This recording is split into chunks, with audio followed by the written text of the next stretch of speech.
43 peleas. Invicto. Campeón del mundo por casi 3 años. Y una carretera solitaria en Querétaro lo apagó todo en segundos. Una madrugada de agosto que México nunca olvidó.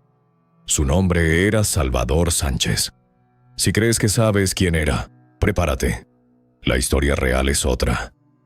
Tenía 23 años. Y lo que el boxeo mexicano perdió esa noche nunca se contó completo. Hasta hoy, cuando Salvador murió, no estaba en declive. No estaba cansado. No había tomado malas decisiones.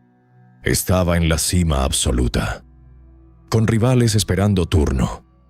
Con peleas que habrían sido las más grandes de su generación ya casi cerradas. Con un estilo que los mejores analistas del boxeo mundial comparaban, en voz baja, con los más grandes de todos los tiempos. Y lo que nadie te cuenta es que la semana antes del accidente, su equipo ya negociaba la que pudo haber sido la pelea del siglo. Te voy a decir el nombre de ese rival, pero todavía no. Primero, necesitas entender quién era Salvador Sánchez de verdad. Porque la mayoría solo sabe que murió joven y que era bueno. Eso no es suficiente. No le hace justicia. Hoy vas a conocer 4 cosas que muy poca gente sabe. La primera, la pelea que casi pierde, la que lo dejó tirado en su orgullo y que lo convirtió en el campeón que fue. La segunda, los números exactos de su reinado. Lo que ganó, lo que defendió, lo que construyó en menos tiempo del que muchos tardan en llegar al título. Y la tercera, lo que su familia vivió esa madrugada del 12 de agosto y lo que nadie sabe de las horas previas al accidente. Y la cuarta, la que más duele. Lo que Azumah Nelson, su último rival, dijo años después sobre Salvador, en privado, dentro del ring. Te voy a avisar cuando llegue cada una. Santiago Tianguistenco, Estado de México. El principio de todo. El lugar donde empezó todo. Hay pueblos en México que parecen hechos para producir campeones.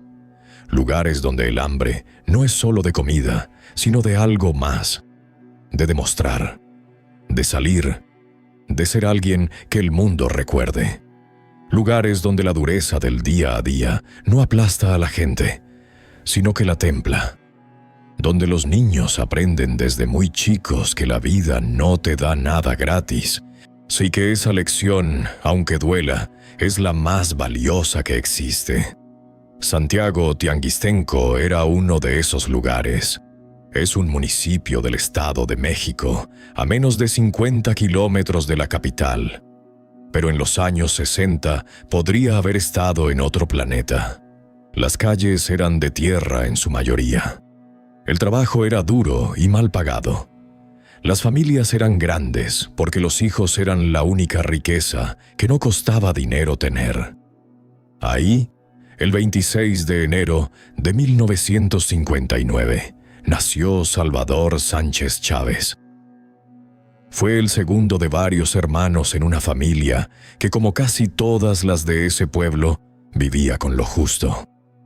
Su padre trabajaba en lo que había. Su madre mantenía la casa en orden, con una disciplina que Salvador heredaría para siempre. Desde niño, Salvador entendió algo que muchos aprenden demasiado tarde: que nadie te iba a regalar nada. Así que si querías algo, ibas a tener que ir por ello. Pero todavía le quedaba mucho por descubrir sobre sí mismo. Esa es la primera vez que te digo eso. Guárdala. Va a crecer. El niño que no encajaba en ninguna parte, hasta que encontró el ring Salvador, no era el tipo de niño que destacaba en la escuela. No era el más estudioso ni el más obediente en el salón de clases.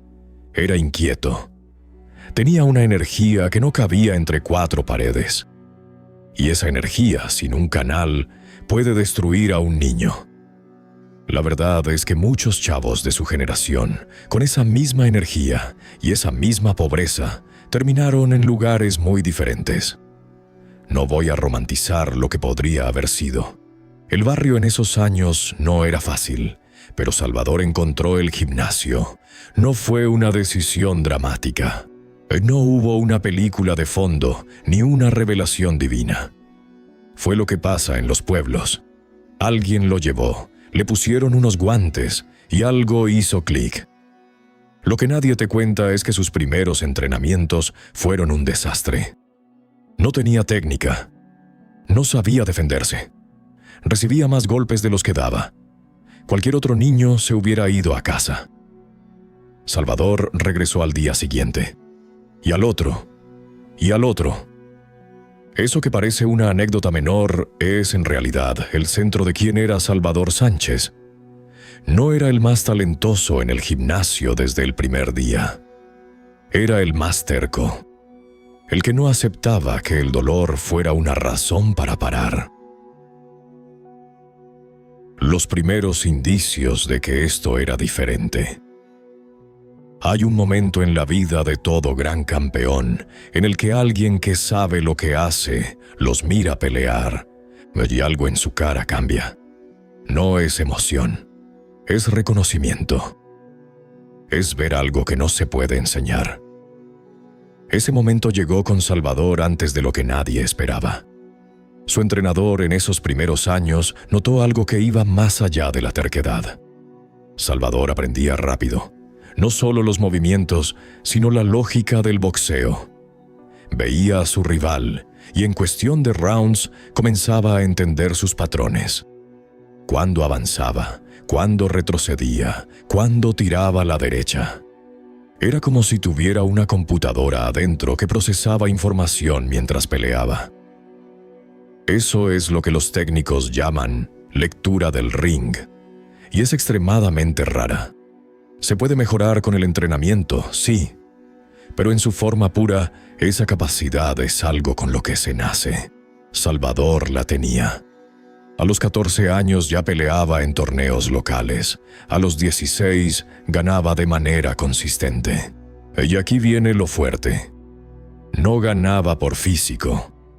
No era el más grande de su categoría, ni el más fuerte. Ganaba porque siempre parecía estar un paso adelante de su rival, como si ya supiera lo que iba a pasar antes de que pasara. ¿Sabes lo que eso significa en el boxeo? Significa que puedes compensar casi cualquier desventaja física. La velocidad del pensamiento siempre gana a la velocidad del brazo. El debut profesional y la primera señal de lo que vendría. Salvador Sánchez hizo su debut profesional el 4 de mayo de 1975. Tenía 16 años. 16. La mayoría de los chamacos a esa edad están preocupados por otras cosas. Salvador ya peleaba por dinero. Ganó ese debut. Y el siguiente. Y el siguiente. Mira, esto pasó realmente. En sus primeras peleas como profesional, El Salvador no impresionaba visualmente. No era un derribador que dejaba rivales en el piso con un solo golpe. Era metódico, preciso. Construía su trabajo round a round, golpe a golpe, hasta que el rival simplemente no tenía a dónde ir. Era como ver a un carpintero trabajar. Cada golpe tenía un propósito. Nada era al azar. Eso es, de hecho, el sello de los campeones de verdad. Los campeones de largo plazo no son los que noquean a todos en el primer round. Son los que pueden adaptarse, que tienen un plan A, un plan B y un plan C, y que rara vez necesitan el plan C.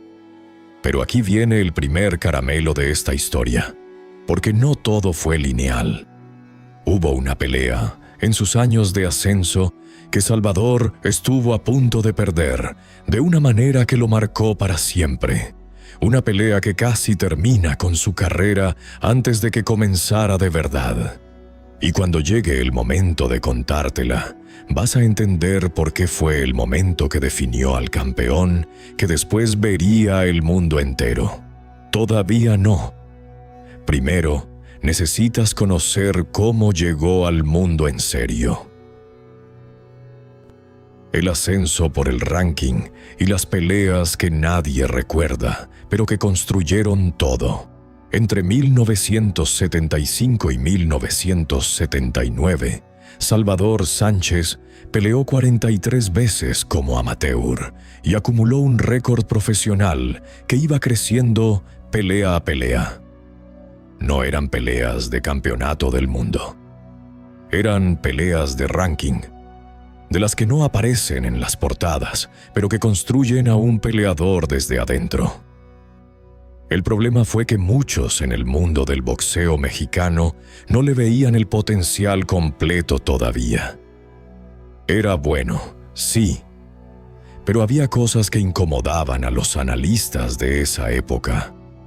Su guardia era irregular, su estilo defensivo no era clásico.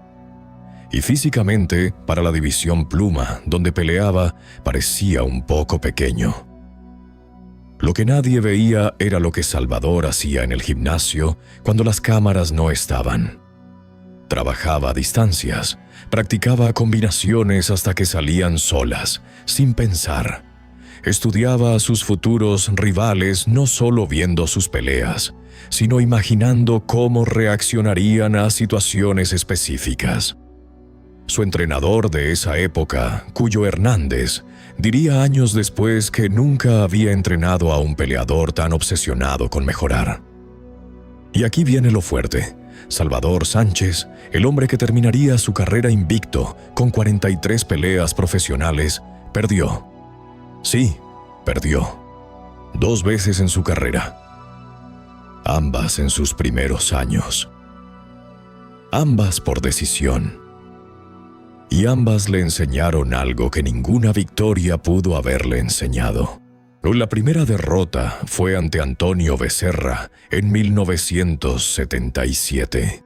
Una pelea donde Salvador fue el mejor durante la mayor parte, pero donde el cansancio y la inexperiencia en peleas largas lo cobraron caro al final. Perdió por decisión. Y en vez de esconder esa derrota, Salvador la estudió. Round a round, golpe a golpe. ¿Qué hubiera pasado si Salvador hubiera ganado esa pelea fácilmente? La respuesta honesta es que probablemente hubiera tardado más en desarrollar la resistencia que después lo haría famoso. Las derrotas que no te destruyen, te construyen. Y a Salvador esa derrota no lo destruyó, lo construyó. La segunda derrota y el momento que lo cambió todo. La segunda derrota llegó unos meses después ante Félix Trinidad Padre. No el que todos conocen, el hijo, el padre. Una pelea donde Salvador volvió a ser dominante en episodios, pero donde la experiencia del rival fue la diferencia. Y aquí viene la primera evidencia que te prometí al inicio. Lo que nadie sabe, lo que muy pocas personas que estuvieron cerca de él en esa época han contado, es que después de esa segunda derrota, Salvador Sánchez tuvo una conversación con su entrenador que duró horas. No fue una conversación técnica, fue una conversación sobre si seguir o no. Salvador tenía 18 años, 2 derrotas en los libros. Y la duda que todo peleador joven enfrenta en algún momento, ¿soy suficiente? Lo que su entrenador le dijo esa noche nunca fue grabado. Pero las personas cercanas a Salvador, los que lo conocían de verdad, cuentan que al día siguiente entró al gimnasio diferente. No desesperado, no con rabia. Diferente, con algo que no tenía antes. Enfoque, absoluto, total. Inquebrantable. A partir de ese momento, Salvador Sánchez no volvió a perder. Nunca más. 43 peleas profesionales. Invicto desde ese día. Todavía le quedaba mucho. El camino al título mundial. El hombre que el mundo empezó a notar. Para 1979, Salvador Sánchez era ya una figura seria en el ranking mundial de la división pluma del Consejo Mundial de Boxeo. No era el favorito. No era el nombre que los promotores querían en los carteles. Pero los que entendían el deporte, los que veían peleas con ojos técnicos, ya lo estaban mirando con mucha atención. La verdad es que su camino al título mundial no fue el más corto ni el más fácil. Hubo peleas difíciles, rivales que lo llevaron a terrenos complicados. Hay momentos donde el resultado no estaba claro hasta los últimos rounds, y eso, curiosamente, era parte de su fortaleza. Salvador Sánchez era el tipo de peleador que mejoraba en la pelea. Que en el round 1 era bueno, en el round 6 era muy bueno, y en el round 12 era casi imparable. Su condición física era extraordinaria. No solo como atleta, sino como resultado de años de trabajo específico para ese propósito. Mira, esto pasó realmente. Sus compañeros de entrenamiento en esa época cuentan que Salvador hacía trabajo de resistencia que otros peleadores de élite consideraban excesivo. No lo hacía para impresionar a nadie. Lo hacía porque entendía que sus peleas siempre serían largas, que nadie le iba a regalar nada temprano, y que su ventaja real estaba en los rounds finales, de cuando el rival ya estaba cansado y él todavía estaba fresco. Era una estrategia, construida con precisión, ejecutada con paciencia. El camino a Febrer, Arizona, la noche que cambió todo. El 2 de febrero de 1980, en Phoenix, Arizona, Salvador Sánchez tenía una oportunidad que sabía que no podía desperdiciar. El campeón mundial pluma del CMB era Danny López, un peleador estadounidense apodado Little Red, con un récord de 42 victorias y solo 3 derrotas. López era conocido por su poder de knockout, por su agresividad y por la capacidad de terminar peleas antes de que llegaran a los jueces. Era exactamente el tipo de peleador contra el que Salvador no debía ganar, según los expertos. El problema fue que nadie le avisó a Salvador. Desde los primeros rounds, Salvador controló el ritmo de la pelea. No fue a buscar el knockout temprano. Fue a construir, a acumular, a hacer que López peleara la pelea de Salvador, no la propia. Y funcionó. En el round 13, Salvador Sánchez detuvo a Danny López, nuevo campeón mundial pluma del CMB. Salvador Sánchez tenía 21 años. 21 años. Para ponerte eso en perspectiva, cuando muchos boxeadores están apenas consolidando su carrera profesional, Salvador ya era campeón del mundo. ¿Y sabes qué fue lo primero que hizo? No fue al casino. No fue a la fiesta. Fue al teléfono a llamar a su familia en Santiago Tianguistenco. Eso también era Salvador Sánchez. La gloria. El reinado que nadie olvidó, campeón del mundo. Los números reales de un reinado extraordinario. Acá viene la segunda evidencia que te prometí. Porque cuando la gente habla de Salvador Sánchez campeón, tiende a hablar en términos vagos. Que era bueno, que ganaba, que tenía estilo. Pero los números específicos de su reinado son los que realmente cuentan la historia. Salvador Sánchez defendió el título mundial, pluma del CMB, 9 veces en menos de 3 años. 9 defensas. Entre febrero de 1980 y julio de 1982. En ese tiempo peleó contra los mejores rivales disponibles en su división. No seleccionaba rivales fáciles. No buscaba peleas cómodas. Su primera defensa fue contra Danny López, una revancha. Lo volvió a detener, Nútero esta vez en el round 14.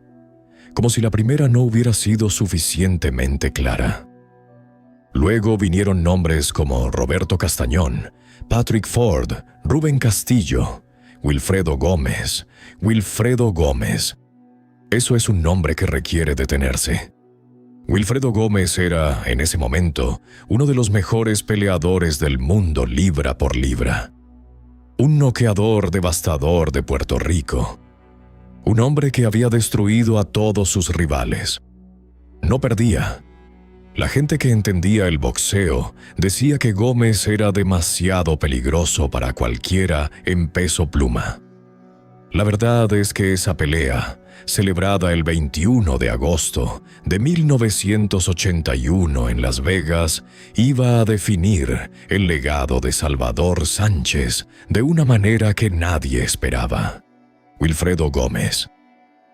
La noche que Salvador le mostró al mundo de qué estaba hecho.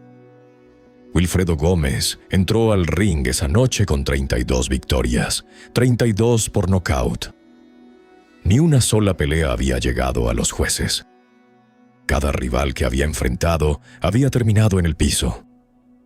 Salvador Sánchez entró al ring con su estilo habitual, sin poses, sin dramas, con esa calma que comenzaba a definir su imagen pública. El primer round fue tenso. Gómez buscó el knockout temprano, como siempre. Salvador esquivó, se movió, estudió. En el segundo round, Gómez conectó una combinación que hizo que Salvador se tamaleara. El Madison Square Garden lanzó una exclamación. El equipo de Salvador en la esquina se tensó. Tal Salvador no cayó. Y aquí viene lo fuerte. Ese momento, ese segundo round donde Gómez lo lastimó. Fue el momento en que Salvador cambió completamente su plan de pelea. En tiempo real, dentro del ring. Ajustó distancia, modificó su guardia, cambió el ángulo de sus movimientos. En segundos, tomó la información que el golpe de Gómez le había dado y la procesó como datos para el resto de la pelea. Para el octavo round, Gómez ya no tenía respuestas. Salvador lo paró en el round 8. Wilfredo Gómez, el hombre que nunca había ido a los jueces, fue detenido. La prensa internacional comenzó a hablar diferente de Salvador Sánchez después de esa noche. Ya no era el campeón mexicano. Era uno de los mejores peleadores libra por libra del mundo. Los periódicos especializados en boxeo de Estados Unidos, de Europa, de Japón, todos escribieron la misma conclusión con distintas palabras. Había un nuevo nombre en la conversación de los grandes.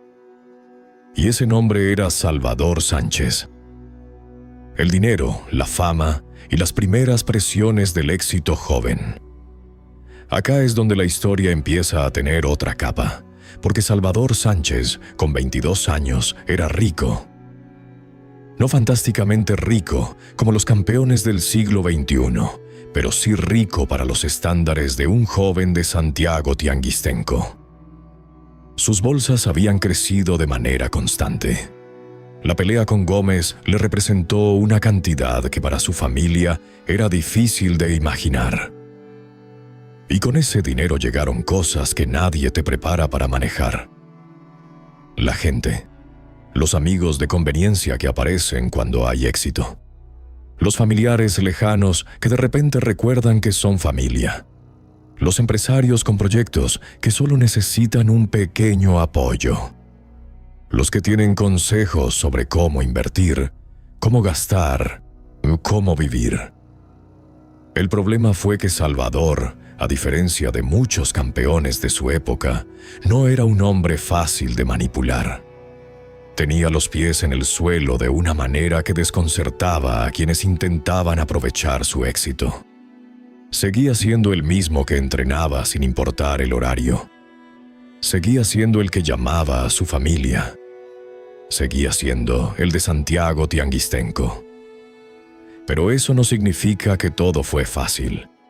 Hay una decisión personal que Salvador tomó en ese periodo de su vida, pocas semanas antes del accidente, que muy poca gente conoce. Una decisión que cuando la cuente va a cambiar la manera en que ves sus últimos días. Guárdalo, todavía no llegamos ahí. Las otras defensas del título, construyendo un reinado histórico. Después de Gómez, Salvador continuó su dominio. Dar cada defensa era una demostración más de lo que era capaz. Derrotó a Patrick Ford en el cuarto round manejó a Rubén Castillo con una facilidad que dejó a los analistas buscando explicaciones. Venció a Rocky García. Detuvo a Juan Laporte. Laporte merece una mención especial. Era un peleador puertorriqueño duro, complicado, con buenas manos. Muchos pensaban que podía complicarle la noche a Salvador. Lo que pasó fue diferente. Salvador lo superó de tal manera que la pelea fue casi una clase de boxeo. Los números al final de su reinado son los que hablan. 9 defensas del título. Un registro de 43 peleas ganadas, 0 derrotas, con 32 victorias por la vía rápida. Una actividad que en la era moderna sería imposible, ya que los campeones actuales pelean 2 o 3 veces al año. Salvador, en su mejor época, peleaba cada 2 o 3 meses. Y aquí viene la revelación número 1 que te prometí al inicio. El rival con quien su equipo ya negociaba, la semana antes del accidente, no era cualquier peleador, era Alexis Argüello. Alexis Argüello, el nicaragüense, uno de los más grandes de todos los tiempos. 3 veces campeón mundial en diferentes divisiones. Un hombre que había destruido a todos sus rivales con una técnica y un poder que pocos peleadores han combinado tan bien. Esa pelea, Sánchez versus Argüello, iba a ser la pelea más grande de 1982 y posiblemente de la década. No se dio. Y eso es lo que más duele cuando piensas en lo que Salvador Sánchez pudo haber sido. La pelea con Azumah Nelson, la última, la más difícil, la que mostró todo el 21 de julio de 1982. Madison Square Garden, Salvador Sánchez contra Azumah Nelson. Esta es la pelea que cierra el capítulo de la gloria de Salvador. Y también es la que abre la puerta hacia lo que nadie quería que llegara. Azumah Nelson era gansense. Joven, hambriento, con un poder devastador en ambas manos. No era un campeón mundial todavía. Pero todos los que lo habían visto pelear sabían que era una amenaza real. Una amenaza seria. Una amenaza del tipo que puede terminar con un reinado en una sola noche. Salvador entró al ring como siempre, sin poses, sin dramas. Lo que pasó en esa pelea fue quizás la actuación más reveladora de la carrera de Salvador Sánchez. Porque Nelson lo lastimó seriamente en el tercer round. Un golpe que abrió una cortada sobre el ojo de Salvador. Una cortada que sangró durante el resto de la pelea. El equipo de Salvador estaba en la esquina, controlando la hemorragia entre rounds, pero el ojo siguió sangrando. La visión de Salvador se afectó. Su movilidad se limitó. Y Nelson, joven y agresivo, siguió buscando terminar la pelea. Salvador Sánchez, con el ojo cortado, con visión reducida, contra un rival más joven y físicamente poderoso, encontró una manera de ganar. No fue fácil. Fue el round 15, el último round posible.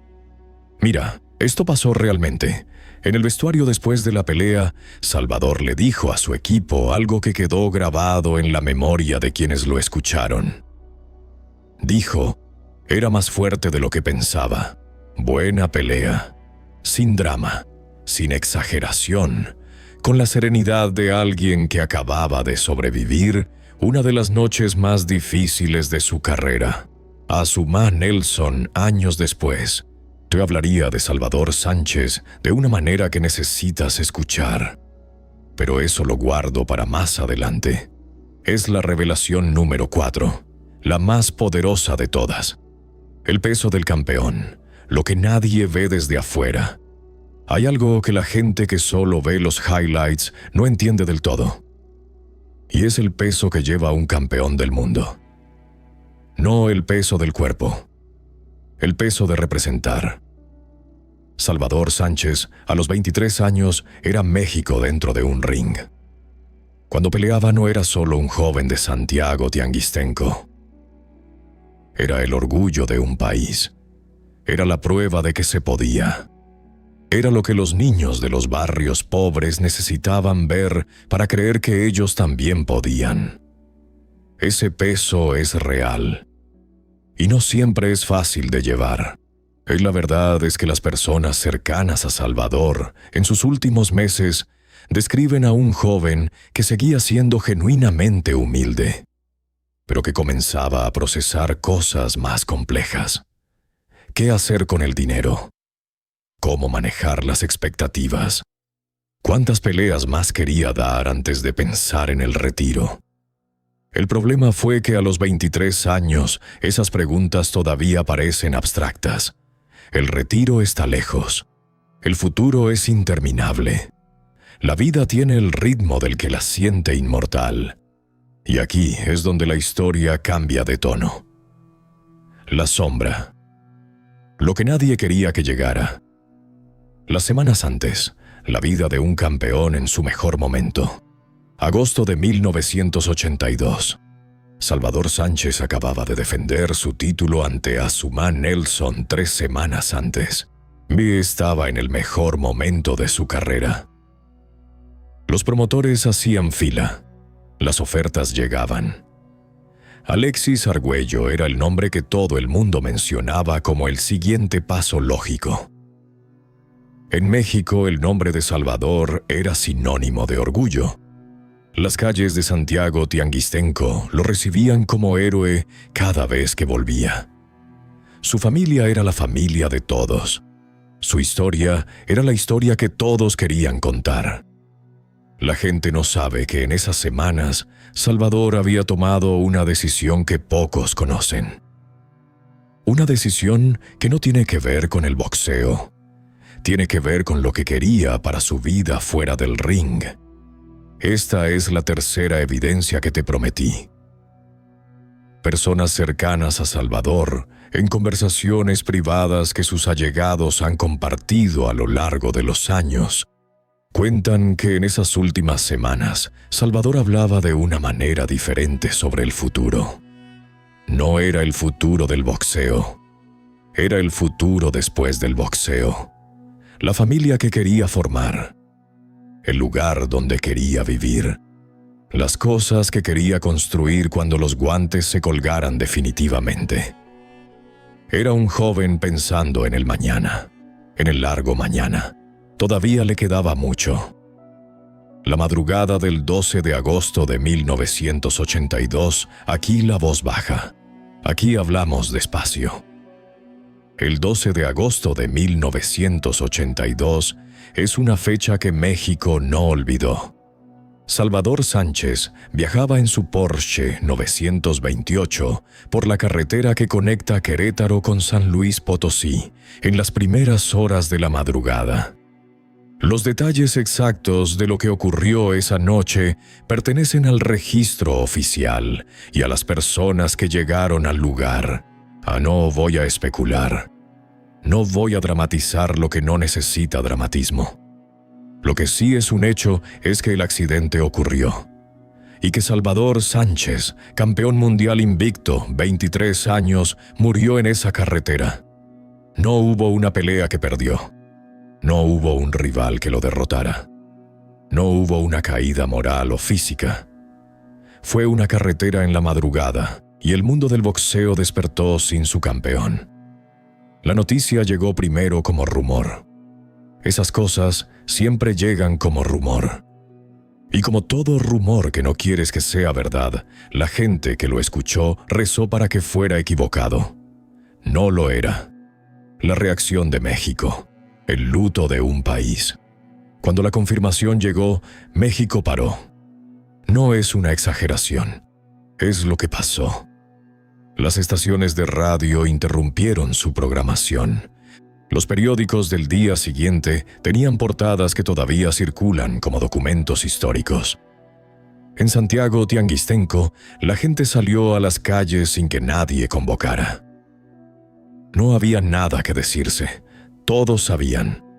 Todos sentían lo mismo. El mundo del boxeo reaccionó con una unanimidad que rara vez se ve.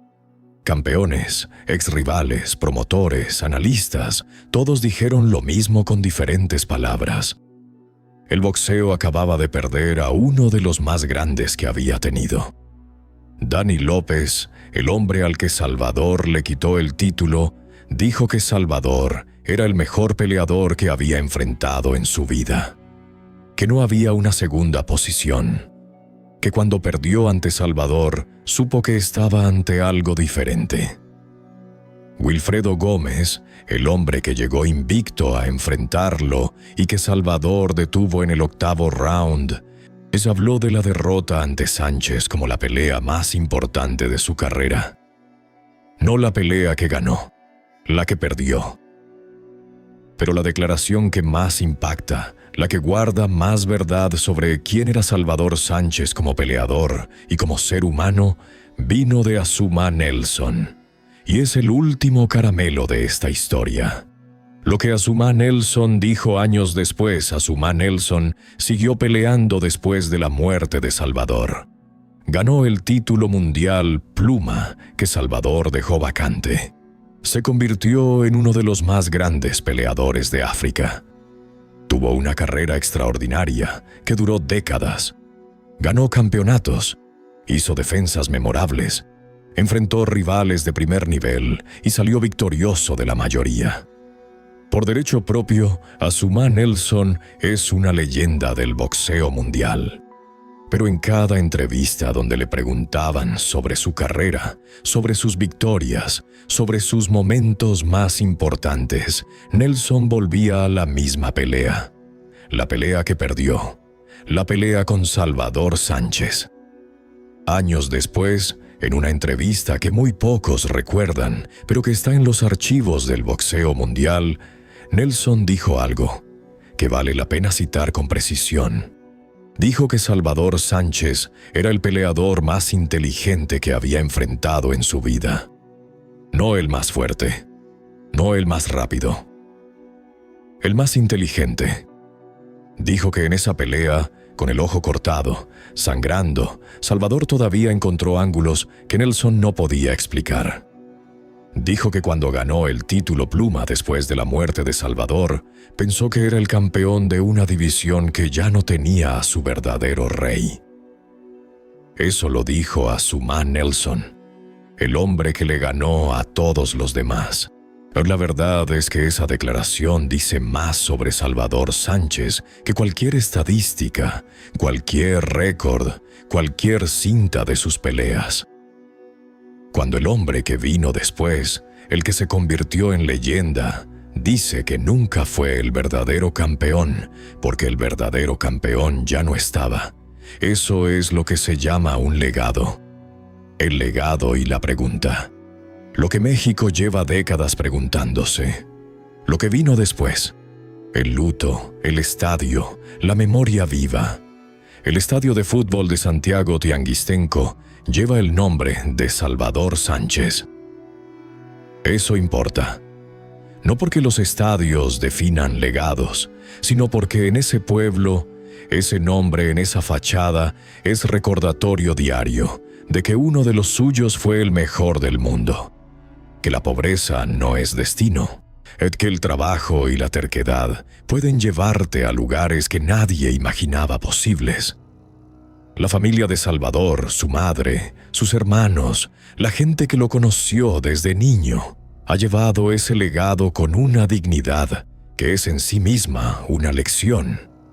No han convertido su memoria en espectáculo. No han vendido su historia al mejor postor.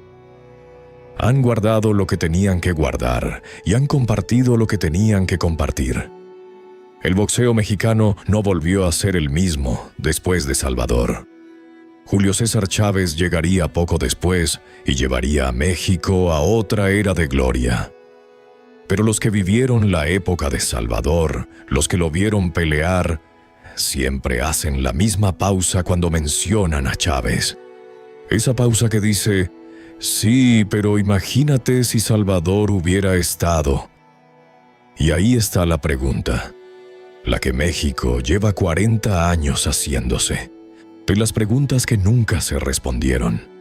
el escenario del ¿qué hubiera sido? ¿Qué hubiera sido Salvador Sánchez si esa madrugada no hubiera ocurrido? Esta es la pregunta central de esta historia, y merece una respuesta seria, no sentimental. Veamos los datos. Salvador Sánchez tenía 23 años cuando murió. Había peleado 43 veces. Tenía un récord de 43-0-1 en el boxeo amateur antes de volverse profesional, y un récord profesional de 43 victorias con 0 derrotas como profesional desde que superó sus 2 tropiezos de juventud. Estaba en el mejor momento físico de su carrera. Su técnica seguía mejorando, pelea a pelea, según todos los que lo entrenaban. Los campeones en la división pluma tienen carreras longevas cuando cuidan su cuerpo y seleccionan bien sus peleas. El Salvador hacía ambas cosas. ¿Cuántas defensas más pudo haber tenido? Realísticamente, con el ritmo que llevaba y la calidad de sus rivales, al menos 5 o 6 más, antes de cualquier posible transición de peso. ¿Hubiera peleado con Alexis Argüello? Todo indica que sí. Era la pelea que ambos bandos querían. Y ese enfrentamiento entre el técnico más completo de su generación y el más elegante noqueador de la era habría sido, sin exageración, una de las 5 mejores peleas de la historia del boxeo. ¿Quién hubiera ganado? Ahí nadie puede ser definitivo. Pero los analistas que han estudiado ambas carreras con detalle tienden a dar una ligera ventaja a Salvador por su capacidad de adaptación. Argüello era devastador, pero Salvador era impredecible, y lo impredecible tiende a ganar. ¿Hubiera opacado a Julio César Chávez? Esta es la pregunta que en México genera más debate. Y hay que responderla con honestidad. Julio César Chávez es, por cifras puras, el boxeador mexicano más exitoso de la historia. 107 victorias antes de su primera derrota. Campeón en 3 divisiones. Ídolo nacional de una magnitud que pocos deportistas han alcanzado en cualquier deporte. ¿Hubiera Salvador Sánchez alcanzado eso? La respuesta honesta es, probablemente no, en términos de cantidad de victorias. Chávez peleó durante 25 años a nivel profesional. Salvador hubiera necesitado vivir y pelear a ese ritmo por el mismo tiempo para igualar esos números. Pero en términos de impacto en el imaginario mexicano, en términos de lo que representaba para la gente, la respuesta es diferente. Salvador Sánchez y Julio César Chávez eran diferentes tipos de campeones. Chávez era el guerrero que nunca se rendía. Salvador era el estratega que nunca se equivocaba. México los hubiera amado a los dos, de maneras distintas. Lo que sí es seguro es que con Salvador vivo, la historia del boxeo mexicano en los años 80 hubiera sido completamente diferente. No mejor o peor, diferente, con 2 figuras dominando la conversación en lugar de una. ¿Podría Salvador haber ganado títulos en 2 o 3 divisiones? Las proyecciones físicas indican que sí. Tenía el frame para subir a superpluma sin perder velocidad. Y en superpluma, con la técnica que tenía, hubiera sido igualmente devastador. La lección más profunda, lo que nos enseña una vida completa que duró solo 23 años. Hay una tendencia humana de ver una vida que terminó joven como una vida incompleta, como algo que quedó a medias. Salvador Sánchez tenía 23 años cuando murió. Y sin embargo, su vida no se siente incompleta cuando la estudias. Se siente intensa, densa, como si hubiera vivido 2 o 3 vidas en ese tiempo. 43 peleas profesionales, 9 defensas del título mundial, victorias sobre algunos de los mejores peleadores de su generación. Un récord invicto desde los 18 años. Un legado que 4 décadas después sigue generando conversaciones, debates, admiración. ¿Qué nos enseña eso? Nos enseña que la medida de una vida no es su duración, es su densidad, la calidad de la atención que le das a cada cosa que haces, la manera en que te presentas a cada momento, en el ring o fuera de él. Salvador Sánchez no desperdició un round. No hay grabación de ninguna de sus peleas en la que se vea a alguien ahorrando energía o esperando que pasara el tiempo. Cada round era un round completo. Cada pelea era una pelea completa. Cada entrenamiento era un entrenamiento completo. Eso es algo que está al alcance de cualquier persona. No el talento de Salvador, no la velocidad de Salvador, pero sí la manera en que se presentaba a lo que hacía. Totalmente. Sin reservas. Sin medio. El pago final del hilo conductor. Desde el principio de esta historia he vuelto a una frase varias veces. La primera vez fue cuando Salvador era niño en Santiago Tianguistenco. Es cuando ese talento que todavía no tenía nombre estaba solo empezando a asomarse. Dije, todavía le quedaba mucho. La segunda vez fue después de su primera defensa del título, cuando había demostrado que podía ganar el campeonato y también podía defenderlo.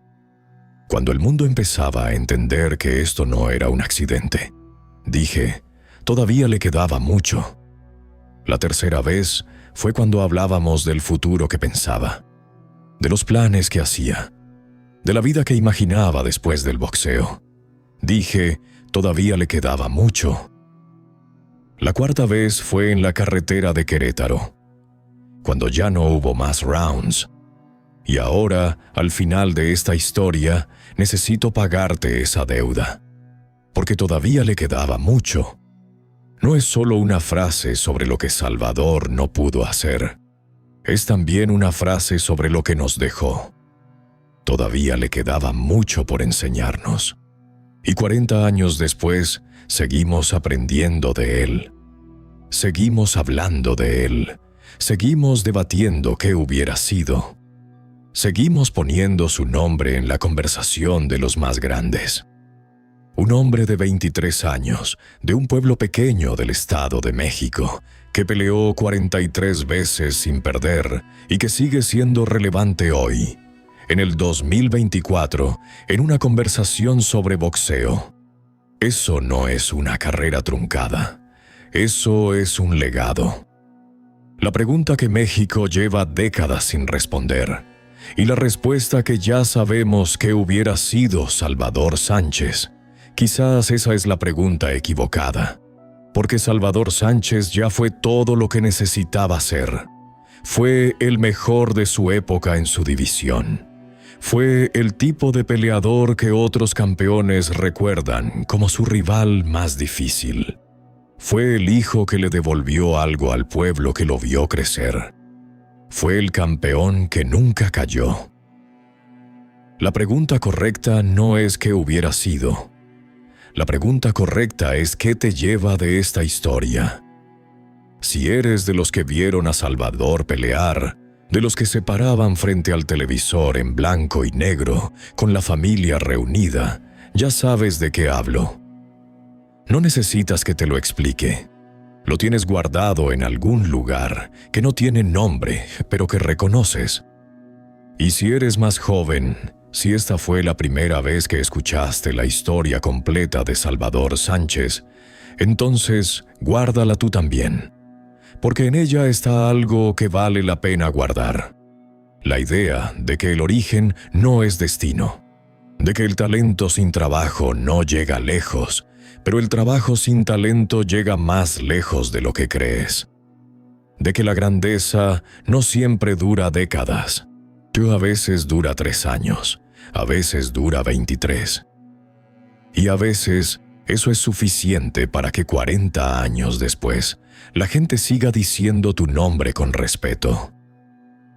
Porque los campeones que duran en la memoria no son siempre los que tuvieron más tiempo. Son los que usaron bien el tiempo que tuvieron.